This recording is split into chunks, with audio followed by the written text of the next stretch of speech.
Hermanos y hermanas en Cristo, nos reunimos hoy en el canal para reflexionar sobre el significado teológico de la muerte de nuestro Señor Jesucristo. Pero antes no olvides suscribirte a nuestro canal de YouTube. Si no lo haces, puede que hoy no tengas la bendición de Dios. Únete y mantén la fe viva cada día. La muerte de Jesús no es solo un evento histórico, sino un acto cargado de un profundo significado teológico que define nuestra fe y nuestra relación con Dios. La muerte de Cristo puede ser entendida como el cumplimiento del plan de salvación de Dios. Desde la caída del hombre en el jardín del Edén, la humanidad ha estado separada de Dios debido al pecado. El apóstol Pablo nos dice en Romanos 5:12, por tanto, como el pecado entró en el mundo por un hombre, y por el pecado la muerte, así la muerte pasó a todos los hombres, por cuanto todos pecaron.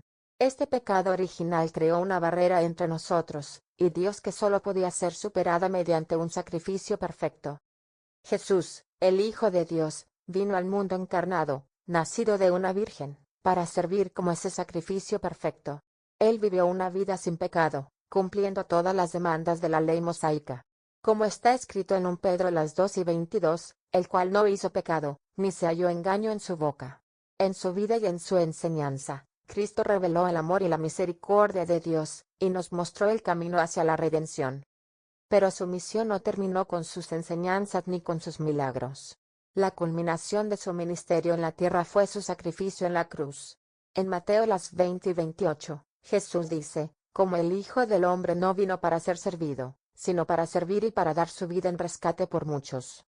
La muerte de Jesús fue el acto supremo de servicio y de entrega, un rescate pagado para liberar a la humanidad del yugo del pecado y la muerte.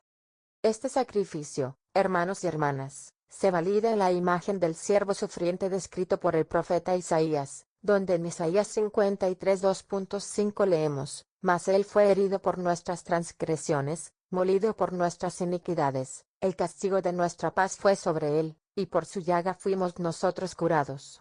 La muerte de Jesús es vista como una expiación vicaria, es decir, él tomó sobre sí mismo el castigo que nosotros merecíamos.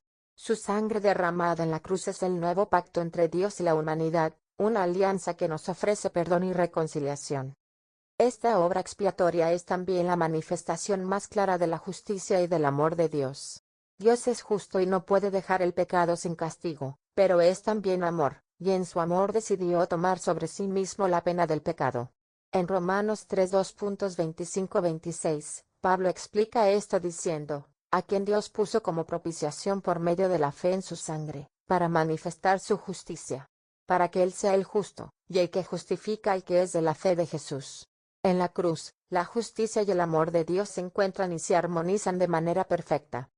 Además, la muerte de Jesús tiene un profundo significado en el contexto de la redención y la liberación del poder del pecado. En Colosenses 2:14-15, Pablo nos dice, anulando el acta de los decretos que había contra nosotros, que nos era contraria, quitándola de en medio y clavándola en la cruz. Despojando a los principados y a las potestades, los exhibió públicamente, triunfando sobre ellos en la cruz.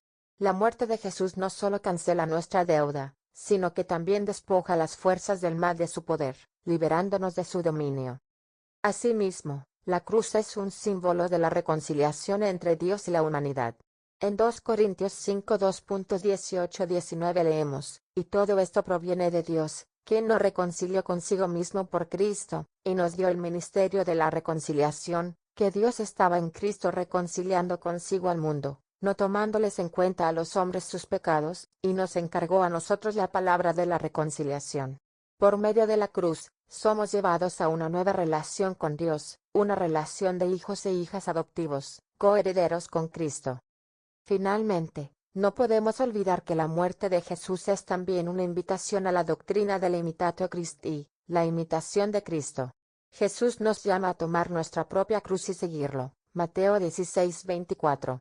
Su sacrificio es tanto un acto redentor como un modelo a seguir, llamándonos a vivir vidas de entrega, servicio y amor sacrificial hacia los demás. Así pues, al meditar en la muerte de Jesús, recordemos que no estamos simplemente contemplando un evento histórico. Estamos entrando en el misterio del amor divino, en el acto más grande de salvación que el mundo haya conocido. Aceptemos este sacrificio con gratitud y vivamos de manera que honremos este inmenso don. llevando cada día nuestra cruz en la imitación de Cristo. Que el Espíritu Santo nos guíe en esta reflexión, y nos fortalezca para vivir conforme a este llamado. Amén. Después de sufrir una condena injusta, Jesús, nuestro Señor y Salvador, fue crucificado en el Gólgota, también conocido como el lugar de la calavera. A medida que se acercaba el anochecer, y se aproximaba el día de descanso, el día del Sabbat, había una urgencia por sacar sus sagrados restos de la cruz y darle una sepultura digna. Según lo relatan los evangelios, un hombre piadoso y miembro del Sanedrín, llamado José de Arimatea, se acercó valientemente a Pilato para solicitar el cuerpo de Jesús. En Marcos 15:43 se nos describe que este José esperaba el reino de Dios, y en Mateo 27:2.57 se le denomina como un hombre rico y discípulo de Jesús. Con el permiso concedido por Pilato, José descendió al cuerpo de Jesús desde la cruz, y aquí es donde empiezan a fluir detalles llenos de compasión y reverencia. En Juan 19:2.39-40, se menciona que Nicodemo, el que había visitado a Jesús de noche, vino también trayendo unas 100 libras de una mezcla de mirra y aloes. Así, José y Nicodemo, actuando con profundo respeto y devoción, envolvieron el cuerpo del Maestro en lienzos con las especias, según la costumbre judía de sepultar. La escena de la sepultura se desarrolla en un huerto cercano al lugar de la crucifixión. Según el Evangelio según Mateo, en el capítulo 27, versículos 59 y 60, José tomó el cuerpo, lo envolvió en una sábana limpia, y lo puso en su propio sepulcro nuevo, tallado en la roca. Rodó una gran piedra a la entrada del sepulcro y se fue. Aquí, la narrativa nos enfatiza el detalle de la piedra, un testimonio contundente de la solemnidad y esfuerzo dedicado a asegurar la entrada del sepulcro. La presencia y las acciones de las mujeres devotas que seguían a Jesús son igualmente dignas de nuestra consideración. En Mateo 27:2.61, se nos menciona que María Magdalena y la otra María estaban allí, sentadas frente al sepulcro. Su inquebrantable lealtad y su aflicción las llevan a estar pendientes del sitio donde descansaban los restos sagrados. Para entender la plena profundidad de la sepultura, debemos referirnos también al Evangelio según Lucas 23:2.55-56, donde se nos dice que las mujeres que habían venido con Jesús desde Galilea siguieron a José y vieron el sepulcro, y cómo fue colocado el cuerpo de Jesús. Luego regresaron y prepararon especias aromáticas y ungüentos. No obstante, descansaron el día de reposo conforme al mandamiento. A continuación, consideremos un acontecimiento sumamente significativo narrado en Mateo 27:2.62-66. Los principales sacerdotes y fariseos se acercaron a Pilato al día siguiente, el cual era el día después de la preparación, y le dijeron: Señor, nos acordamos que aquel engañador dijo, viviendo aún, después de 3 días resucitaré. Manda, pues, que se asegure el sepulcro hasta el tercer día, no sea que vengan sus discípulos de noche y lo hurten, y digan al pueblo: ha resucitado de los muertos, y será el postrer error peor que el primero. Pilato les dijo: ahí tenéis una guardia, y aseguradlo como sabéis. Y ellos fueron y aseguraron el sepulcro, sellando la piedra y poniendo la guardia. Este acto de sellar la piedra y colocar guardias nos da una idea de la atención y el temor que los líderes religiosos sentían frente a las profecías y las palabras pronunciadas por nuestro Señor. Y aquí reside una revelación poderosa: en su esfuerzo por prevenir lo inevitable, estos líderes, sin saberlo, pusieron en marcha el escenario divino para la más grande resurrección. En contemplación de estos eventos, la sepultura de Jesús no fue solo un acto de compasión y devoción, sino también un preludio a la gloriosa resurrección que estaba por venir. La tumba sellada y vigilada se convertiría en el testigo mudo del triunfo sobre la muerte y el pecado. Que esta reflexión sobre la sepultura de nuestro Señor nos lleve a una mayor profundización de nuestra fe, y a una ferviente expectativa del día en que también nosotros seremos llamados a su presencia, conforme al plan divino. Hermanos y hermanas, el descenso de Jesús al Hades es uno de los misterios más profundos, y a menudo menos comprendidos de nuestra fe. Este acontecimiento tiene sus raíces en las Escrituras, y ha sido interpretado de diversas maneras a lo largo de la historia cristiana, con significados profundos para nuestra salvación y comprensión del poder redentor de Cristo. La narración comienza con el momento de la muerte de Jesús en la cruz. El Evangelio de Lucas nos dice: Padre, En tus manos encomiendo mi espíritu. Lucas 23:46. Este momento de entrega total es preludio de lo que ocurriría en las siguientes horas y días. La tradición cristiana, basada en textos como en Pedro 3 2.18-20, nos dice que al morir, Jesús descendió a los infiernos, también conocido como el Hades o el Seol. Esta creencia está encapsulada en el Credo de los Apóstoles, donde recitamos, descendió a los infiernos. ¿Qué significa este descenso? Algunos teólogos lo interpretan como el viaje de Cristo al reino de los muertos para proclamar su victoria sobre la muerte y el pecado, y para liberar a las almas justas que habían muerto antes de su venida. De hecho, en 1 Pedro 3:19, se nos dice que en el cual también fue y predicó a los espíritus encarcelados. Este acto es un testimonio de su misión redentora que se extiende más allá de la muerte, y su poder para salvar a todas las almas, incluso a las que estaban en prisión espiritual. San Pablo también nos ofrece una perspectiva importante en su carta a los Efesios. En Efesios 4 2.9-10, escribe: ¿Qué quiere decir eso de que subió sino que también había descendido a las partes bajas de la tierra? El que descendió es el mismo que también ascendió por encima de todos los cielos, para llenarlo todo. Aquí, Pablo subraya que el descenso de Jesús fue parte del mismo movimiento de ascenso eterno, simbolizando la plenitud de la redención de Cristo. La pregunta que a menudo nos hacemos es, ¿por qué fue necesario que Jesús descendiera al Hades? La respuesta puede ser múltiple. Primero, subraya la completitud de la encarnación y la pasión de Cristo. Si Jesús es verdaderamente humano y verdaderamente sufrió por nuestros pecados, entonces su experiencia de la muerte no estaría completa sin haber conocido y redimido el estado de los muertos. En segundo lugar, su descenso muestra que no hay lugar, ni condición del ser, que esté fuera del alcance de la gracia divina. Incluso aquellos que parecían estar más allá de la salvación son alcanzables por el amor redentor de Jesús. Este evento también tiene un profundo simbolismo en el entendimiento teológico. En la visión de la Iglesia oriental, el descenso de Jesús al Hades se representa frecuentemente en el icono de la resurrección, donde Jesús aparece levantando a Adán y Eva de sus tumbas, rompiendo las puertas del Hades y pisoteando la muerte. Es el triunfo de la vida sobre la muerte, de la luz sobre las tinieblas. Este acto procura que la puerta de la esperanza y la salvación esté siempre abierta a todos. La interpretación patrística también aporta grandes luces en esta meditación. San Juan Crisóstomo, en su homilía de Pascua, proclama: ha resucitado Cristo y los demonios han caído. Ha resucitado Cristo y los ángeles se alegran. Ha resucitado Cristo y reina la vida. Ha resucitado Cristo y ya no hay ni un solo muerto en el sepulcro.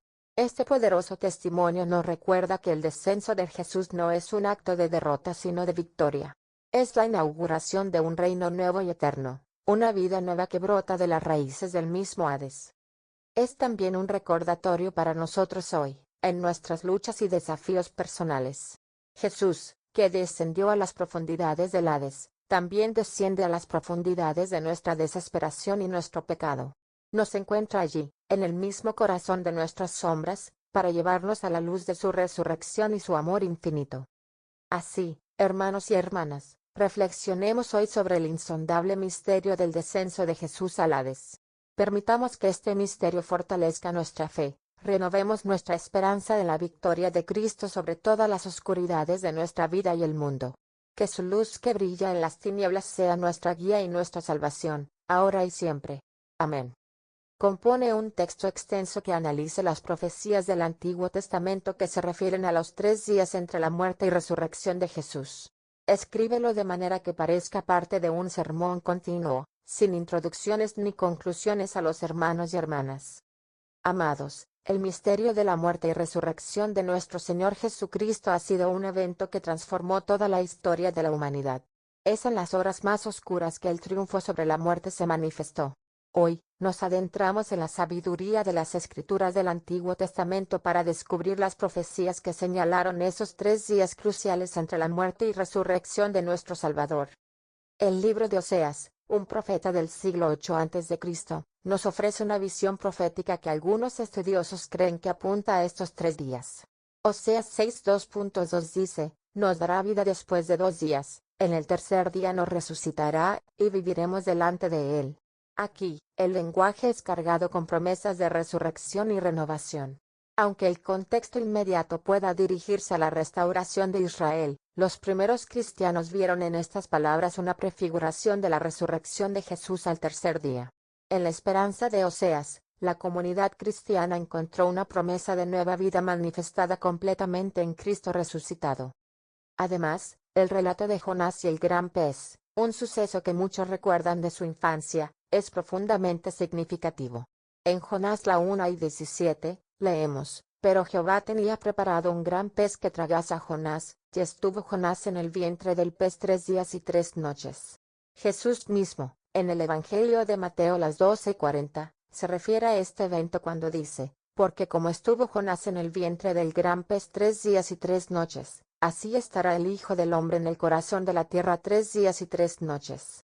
Con estas palabras del Maestro, el paralelo entre la experiencia de Jonás y la muerte y resurrección de Cristo se vuelve ineludible. La estancia de Jonás en el vientre del pez no solo habría sido vista como una especie de muerte simbólica, sino también como un preámbulo a su liberación, con la cual se prefigura la victoria de Cristo sobre la tumba.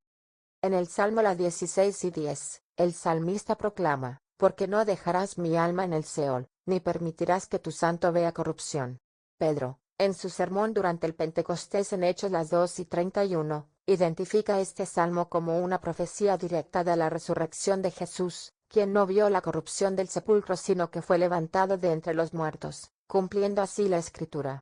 Este salmo refleja la certeza de que Dios no abandonará a su siervo en la muerte, sino que lo traerá de vuelta a la vida.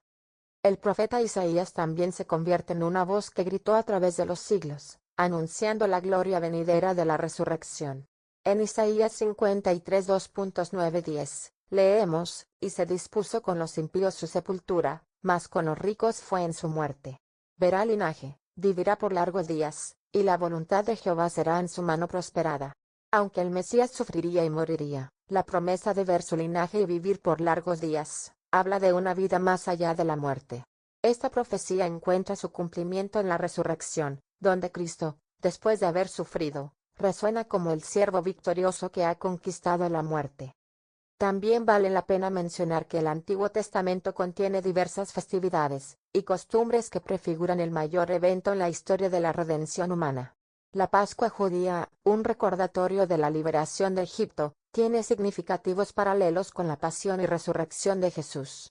La cuenta de los días, el sacrificio del Cordero y la salvación del primogénito resuenan en el sacrificio de Cristo y su resurrección al tercer día. Amados, los 3 días en las tumbas no son una coincidencia. Son días profetizados, días esperados, días que cumplen la promesa del Antiguo Testamento. Así, en el tercer día, cuando la piedra fue removida y el sepulcro se halló vacío, no fue solo un momento de asombro, sino la confirmación de que las antiguas escrituras habían sido cumplidas, y que nuestro Señor había vencido la muerte. Por tanto, vivamos a la luz de esa victoria, sabiendo que la Escritura, en su totalidad, daba testimonio de estos gloriosos eventos desde tiempos antiguos. Amén. Amados hermanos y hermanas, nos congregamos hoy para reflexionar sobre aquel misterioso y sagrado intervalo de tiempo que media entre la muerte y la resurrección de nuestro Señor Jesucristo. 3 días cargados de misterio, de fe y de esperanza. Pues, ¿qué fue del Salvador en ese periodo tan crucial para nuestra redención? La tradición apostólica, enriquecida a lo largo de los siglos por la meditación y la revelación de los santos y los padres de la Iglesia, nos ofrece valiosos atisbos de lo que ocurrió. En el Evangelio de Mateo, capítulo 12, versículo 40, Jesús mismo nos ofrece una pista cuando dice, porque como estuvo Jonás en el vientre del gran pez 3 días y 3 noches, así estará el Hijo del Hombre en el corazón de la tierra 3 días y 3 noches. Aquí, nuestro Señor usa la analogía de Jonás, sugiriendo que durante esos días, su alma no permaneció inactiva, sino que descendió a las profundidades. Los escritos del apóstol Pedro son particularmente elocuentes en este sentido. En su primera epístola, capítulo 3, versículos 18 al 20, nos dice, porque también Cristo padeció una vez por los pecados, el justo por los injustos, para llevarnos a Dios, siendo a la verdad muerto en la carne, pero vivificado en espíritu, en el cual también fue y predicó a los espíritus encarcelados, los que en otro tiempo desobedecieron, cuando una vez esperaba la paciencia de Dios en los días de Noé.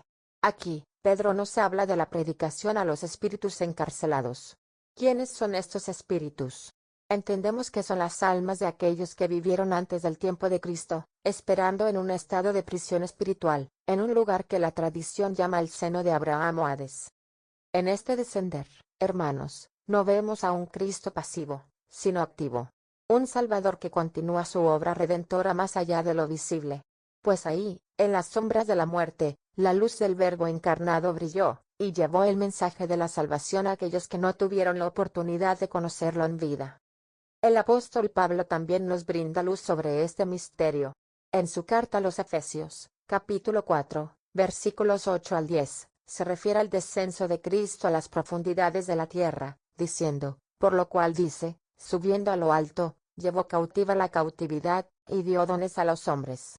¿Y eso de que subió, qué es, sino que también había descendido primero a las partes más bajas de la tierra? El que descendió, es el mismo que también subió por encima de todos los cielos para llenarlo todo. Aquí se habla de Cristo como el que llevó cautiva la cautividad, liberando así a las almas justas que aguardaban su redención. En esta luz, comprendemos que esos 3 días poseen un sentido profundamente redentor. No fueron simplemente días de inactividad o de espera, sino de una misión cumplida en otro ámbito de la existencia. Al igual que Jonás emergió del pez, Jesús emergió del sepulcro, triunfante y glorioso, llevando consigo las llaves de la muerte y el Hades. De esta forma, cada aspecto de la vida y obra de Jesús se entrelaza en un tapiz divino. Desde su nacimiento en humildad, su ministerio de amor y milagros, su pasión y muerte, y estos 3 días transfiguradores, hasta su gloriosa resurrección y ascensión. Todo apunta a la inagotable misericordia y el poder redentor de Dios.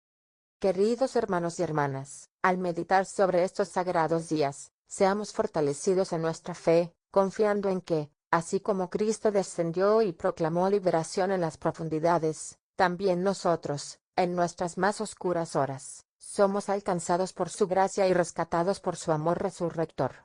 Que este misterio nos inspire a vivir con esperanza, y a llevar este mensaje de salvación al mundo. Amados hermanos y hermanas en Cristo, hoy nos congregamos para meditar en la profundidad del sacrificio de nuestro Señor Jesucristo, quien por amor a la humanidad descendió al Hades. Este descenso no es un evento aislado en las Escrituras, sino que podemos encontrar paralelos y simbolismos en la experiencia de otras figuras bíblicas que también descendieron. En esta reflexión, queremos comparar el descenso de Jesús con el de figuras como Jonás, José y el propio David, para entender mejor el propósito y la magnitud de este acto divino. En el libro de Mateo las 12:40, Jesús hace una referencia directa a Jonás, porque como Jonás estuvo 3 días, y 3 noches en el vientre del gran pez, así estará el Hijo del Hombre 3 días, y 3 noches en el corazón de la tierra. Aquí, Jonás nos ofrece una figura prefigurativa del descenso de Cristo. Jonás, apartado de Dios y arrojado al mar, se encuentra en un estado de muerte aparente dentro del vientre del pez.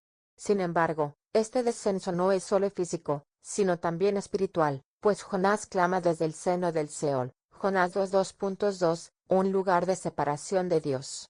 Al igual que Jonás, Jesús también desciende, no solo en un sentido físico, falleciendo en la cruz, sino también entrando en el mismo dominio de la muerte. Pero al igual que Jonás, quien fue liberado al tercer día, Jesús resucita victorioso, manifestando así el poder y la soberanía de Dios sobre la muerte.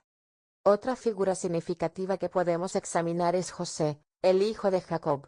En Génesis 37, José es vendido por sus propios hermanos y desciende al calabozo de los opresores, un verdadero descenso a una situación de opresión y desesperanza. En Génesis 39 2:20, se nos dice que lo tomó su amo y lo puso en la cárcel, en el lugar donde estaban los presos del rey, y allí quedó. Este descenso de José no termina en desesperación, sino que Dios está con él, incluso en la oscura prisión, y lo eleva para interpretar sueños, y ser elevado finalmente al segundo lugar en el reino de Egipto. En este caso, José es una figura de Cristo, quien también es traicionado por aquellos a quienes vino a salvar, desciende a las profundidades de la desgracia y muerte, pero resurge con poder y gloria para salvar a muchos. El rey David, otra figura emblemática de las Escrituras, también experimenta un descenso. En el Salmo 88, que se atribuye a David, encontramos un lamento desgarrador. Has puesto mis amados y mis amigos lejos de mí, mis conocidos están en tinieblas. Salmo 88 2.18. Aunque no se trata de un descenso literal al Hades, David describe una experiencia de completa alienación y sufrimiento, una metáfora de estar en el abismo espiritual. A lo largo de sus salmos, David clama en múltiples ocasiones desde las profundidades del dolor y el sufrimiento, y en muchas ocasiones Dios rescata a David del Seol, permitiéndonos ver una anticipación del sufrimiento y el rescate que Jesús mismo experimentaría. El descenso de Jesús al Hades, como lo declara el credo de los apóstoles, es un evento cargado de sentido y propósito profundo. No es solo un acto de sufrimiento, sino uno de victoria, en el que nuestro Señor derrota el poder de la muerte y del Hades. En Apocalipsis 1:18, Jesús proclama: Yo soy el que vive, estuve muerto, pero ahora vivo por los siglos de los siglos, y tengo las llaves de la muerte y del Hades. Estas palabras nos aseguran que en su descenso, Jesús tomó control absoluto sobre la muerte y sus dominios, asegurándonos la promesa de vida eterna, y la liberación de las garras del pecado para todos aquellos que creen en él. Reflexionemos en la maravillosa imagen de nuestro Salvador que, en su descenso, no solo compartió en nuestra humanidad y sufrimiento, sino que también nos dio la victoria sobre la muerte. Así como Jonás fue un símbolo de la resurrección, José un reflejo del sufrimiento injusto y la redención gloriosa, y David una imagen del clamor y el rescate de Dios desde lo profundo, Jesús culmina y perfecciona estos descensos con su propio sacrificio y triunfo. Que en cada descenso de nuestras vidas podamos recordar que tenemos un Dios que ha descendido más allá de nuestras profundidades para levantarnos con Él en la gloria eterna. Amén. Queridos hermanos y hermanas, hemos venido hoy a meditar y reflexionar sobre los 3 días cruciales y misteriosos que transcurrieron entre la muerte y la gloriosa resurrección de nuestro Señor Jesucristo. Un lapso de tiempo que, aunque breve en duración, está cargado de un profundo significado espiritual, y de revelaciones celestiales que han sido vislumbradas por varios santos, y figuras devotas de la fe cristiana a lo largo de los siglos. Estos días oscuros, donde la tierra se sintió abandonada por su Creador, han sido objeto de visiones y revelaciones privadas que nos ayudan a entender el misterio de la redención y el triunfo de la vida sobre la muerte. La Sagrada Escritura, aunque concisa en sus descripciones, nos da pistas que han sido ampliadas y clarificadas por estas visiones que buscamos entender hoy. Empezamos con las visiones de Santa Brígida de Suecia, quien recibió numerosas revelaciones sobre la vida y pasión de Cristo. En sus visiones, Santa Brígida describe cómo el alma de Jesús, después de su muerte en la cruz, descendió al limbo, un lugar donde las almas de los justos aguardaban la venida del Salvador. Tal lugar, a veces referido como el seno de Abraham, es mencionado en Lucas 16:22, y es en este momento de redención que Jesús trae la esperanza, y anuncia la liberación a aquellos que habían vivido en la fe y esperaban la promesa de la salvación. Santa Brígida ve cómo estas almas son iluminadas por la presencia del Redentor, quienes, al fin, son liberadas de las sombras y llevadas a la luz eterna. Santa Faustina Kowalska, otra figura destacada en la mística cristiana, tuvo también revelaciones sobre estos días. En su diario, Santa Faustina describe cómo Jesús le mostró la inmensidad de su misericordia, y el sufrimiento de su alma durante su descenso al infierno. En un acto de amor y obediencia a la voluntad del Padre, Cristo se enfrenta a las fuerzas del mal, y proclama su victoria sobre el pecado y la muerte. Este es un momento de lucha espiritual, donde el sacrificio de Cristo resuena en el reino de los espíritus, derrumbando las barreras del pecado que mantenían cautivas a las almas. Otra piadosa alma con revelaciones sobre estos 3 días es la beata Ana Catalina Emmerich, cuya vida fue un constante testimonio de la presencia divina. En sus visiones, ella percibe cómo el cuerpo de Jesús reposa en la tumba, pero su espíritu está activamente trabajando, cumpliendo la promesa de redención. Emmerich describe cómo Jesús no solo liberta las almas del limbo, sino que también lucha contra el maligno en su propia morada, derrotando las huestes demoníacas y reivindicando la justicia divina. La beata ve en estos momentos un cumplimiento de las Escrituras, y una exaltación del plan de salvación que se fragua desde el Génesis hasta la consumación en la cruz. No podemos olvidar las revelaciones de San Francisco de Asís, quien, en su profundo amor por Cristo crucificado, tuvo visiones que le revelaron la unión íntima de sufrimiento y gloria en el misterio pascual. Francisco, cuyas llagas testimonian su compenetración con el sufrimiento de Jesús, nos ofrece una mirada hacia el sacrificio redentor como un acto de amor supremo, donde la oscuridad de estos 3 días se conecta con la luz que irrumpirá en la mañana de Pascua. San Juan de la Cruz, el místico español, nos enriquece con su comprensión poética y teológica del alma que sufre una noche oscura para luego resurgir en la gloria de la unión con Dios.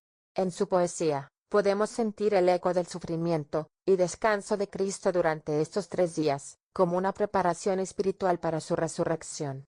El alma, al igual que el cuerpo sepultado de Cristo, está destinada a encontrar la luz después de la oscuridad. Finalmente, consideremos las visiones y enseñanzas de algunos padres de la Iglesia, como San Agustín y San Ambrosio. San Agustín, en sus escritos, reflexiona sobre el simbolismo de estos 3 días como una representación del tiempo de la creación.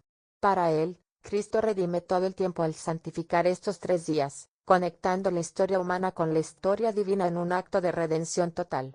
San Ambrosio, por su parte, contempla el misterio de sepulcro y resurrección, ayudándonos a ver en estos días la consumación de las promesas de Dios, y la certeza de nuestra propia resurrección futura.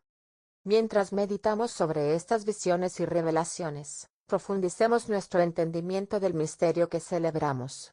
Que estos 3 días, llenos de significados y visiones, nos fortalezcan en la fe y la esperanza en el poder redentor de Cristo. Que nos impulsen a vivir nuestra vida con la certeza de que, aunque pasemos por noches oscuras y sepulcros espirituales, la luz de la resurrección siempre nos aguardará. Que así sea. Amén.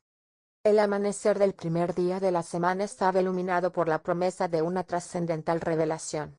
Las mujeres fieles, quienes habían sido testigos del sacrificio último de su Maestro, se dirigieron al sepulcro con gran pesar en sus corazones, llevando consigo especias aromáticas para ungir el cuerpo de Jesús.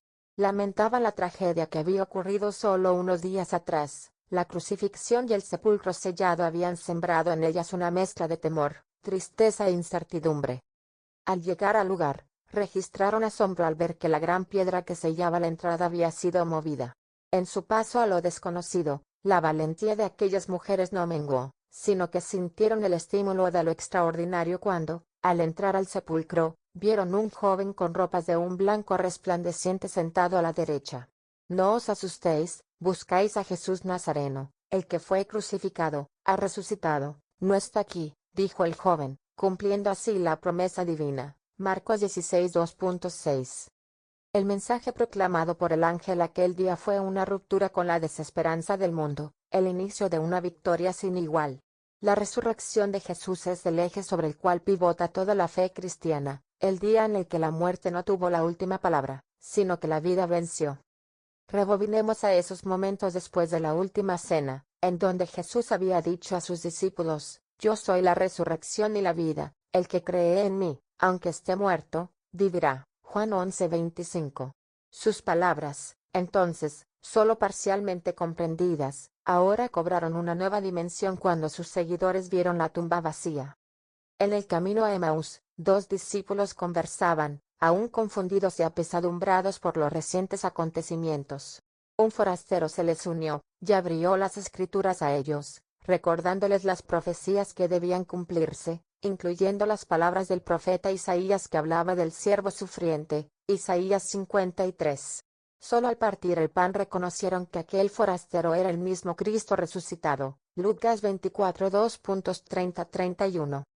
En Jerusalén, Jesús se les apareció a los apóstoles, diciendo: Paz a vosotros, y mostró sus manos y su costado, demostrando que él era verdaderamente la encarnación de la victoria sobre la muerte. Juan 22.19-20. Mientras los discípulos luchaban por comprender la magnitud del milagro ante ellos, Jesús afirmó que todo poder me es dado en el cielo y en la tierra. Mateo 28 2.18. Así, redirigió sus miedos y dudas hacia una gran comisión: id, pues, y haced discípulos a todas las naciones. Mateo 28 2.19. A través de su resurrección, Cristo transformó la percepción de la muerte. San Pablo, el apóstol de las naciones, escribiría acerca de esta transformación diciendo: ¿Dónde está, oh muerte, tu aguijón? ¿Dónde, oh sepulcro, tu victoria? 1 Corintios 15:55. La resurrección fue, por tanto, no solo una victoria singular sobre la muerte física, sino una liberación total de la dominación del pecado y la separación eterna de Dios. Los cristianos no debían temer a la muerte, ya que ahora es solo un paso más hacia la vida eterna en unión con Cristo. El triunfo de la resurrección es, por lo tanto, multifacético. No solo garantiza a los creyentes la promesa de vida eterna, sino que también provee que Cristo es verdaderamente el Hijo de Dios, victorioso sobre la muerte y el pecado. Su aparición a más de 500 hermanos, 1 Corintios 15:2.6, su ascensión al cielo, y la promesa del retorno futuro, son testimonios del cumplimiento de la redención divina. Con la resurrección de Cristo, se establece una nueva era, una era en la que la humanidad es reconciliada con Dios, donde la mortandad es transformada en inmortalidad, y la tristeza se convierte en gozo perpetuo. En su resurrección, Jesús no solo derrotó la muerte, sino que nos invita a participar en esa victoria, siendo también resucitados en Él y llamados a salir victoriosos sobre nuestros propios miedos, debilidades y pecados. Por el sacrificio de Jesús y su gloriosa resurrección, podemos declarar con confianza junto con San Pablo: para mí el vivir es Cristo, y el morir es ganancia. Filipenses 1:21. Hermana y hermano, la muerte ha sido vencida, la vida, en Cristo, es eternamente nuestra. Queridos hermanos y hermanas en Cristo, a lo largo de esta serie hemos explorado el misterio intrigante de los 3 días que Jesús pasó entre su crucifixión y su resurrección. Hoy en día, venimos a la conclusión de este extenso viaje reflexionando sobre las implicaciones y significados modernos de este periodo tan crucial, iluminados por la sabiduría y la verdad de los textos bíblicos. La pregunta de a dónde fue Jesús durante esos 3 días es una que ha suscitado debate y reflexión durante siglos. En el Credo de los Apóstoles, afirmamos que fue crucificado, muerto y sepultado, descendió a los infiernos, al tercer día resucitó de entre los muertos.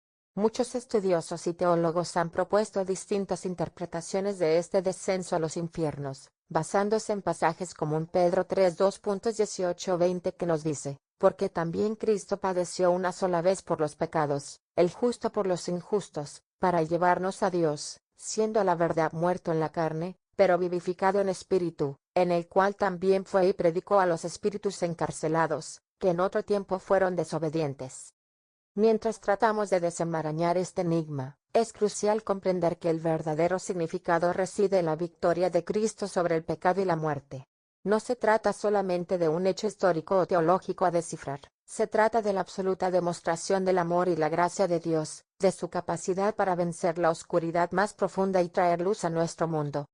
Estas 3 jornadas en las que Jesús descendió a los infiernos no solo representan una ausencia o un intervalo vacío. Se trata de un símbolo potentísimo del triunfo de la redención. Cuando Jesús descendió, no fue para permanecer en el lugar de los muertos, sino para liberar a los cautivos, entregar esperanza y abrir el camino hacia la vida eterna. Su descenso nos recuerda que no hay un lugar tan oscuro o tan alejado del amor de Dios que no pueda ser tocado por su gracia transformadora. Hoy, en nuestra vida moderna, esta enseñanza tiene un eco poderoso. En un mundo enfrentado a desastres, pobreza, guerras y una miríada de desafíos personales y universales, el descenso de Jesús nos llama a no temer la oscuridad. Nos enseña que en los momentos más oscuros de nuestra existencia, Dios está obrando para traer luz, redención y liberación. Tal como expresa el Salmo 139 2.7-8, ¿a dónde me iré de tu espíritu? ¿Y a dónde huiré de tu presencia? Si subiere a los cielos, allí estás tú, y si en el Seol hiciere mi estrado, he aquí, allí tú estás. Es una certeza divina de que Dios está con nosotros, incluso en nuestra más completa desesperación.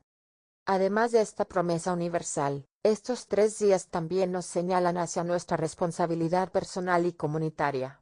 Si Jesús, en su más grande acto de amor y sacrificio, descendió para predicar a los espíritus encarcelados, ofreciendo una promesa de redención incluso en los rincones más oscuros, nosotros, como sus seguidores, somos llamados a llevar su luz y amor a cada rincón de la tierra.